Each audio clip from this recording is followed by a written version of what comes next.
بسم اللہ الرحمن الرحیم۔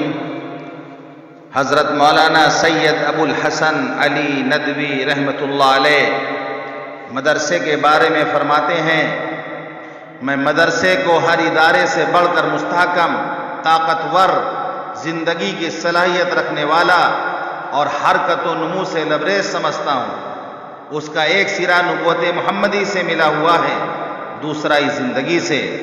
وہ نبوت محمدی کے چشمہ حیوہ سے پانی لیتا ہے اور زندگی کے ان کشتزاروں میں ڈالتا ہے۔ وہ اپنا کام چھوڑ دے تو زندگی کے کھیت سوکھ جائیں اور انسانیت مرجھانے لگے۔ نہ نبوت محمدی کا دریا پایاب ہونے والا ہے، نہ انسانیت کی پیاس بجھنے والی ہے۔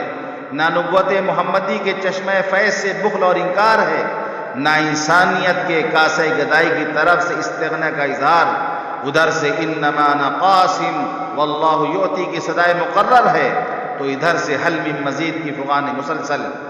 مدرسے سے بڑھ کر دنیا میں کون سا زندہ، متحرک اور مصروف ادارہ ہو سکتا ہے؟ زندگی کے مسائل بے شمار، زندگی کے تغیرات بے شمار، زندگی کے ضرورتیں بے شمار، زندگی کی لغزشیں بے شمار، زندگی کے فریب بے شمار، زندگی کے رہزن بے شمار، زندگی کی تمنائیں بے شمار، زندگی کے حوصلے بے شمار۔ مدرسے نے جب زندگی کی رہنمائی اور دستگیری کا ذمہ لیا تو اسے اب فرصت کہاں؟ دنیا میں ہر ادارہ، ہر مرکز، ہر فرد کو راحت اور فراغت کا حق ہے۔ اس کو اپنے کام سے چھٹی مل سکتی ہے مگر مدرسے کو چھٹی نہیں۔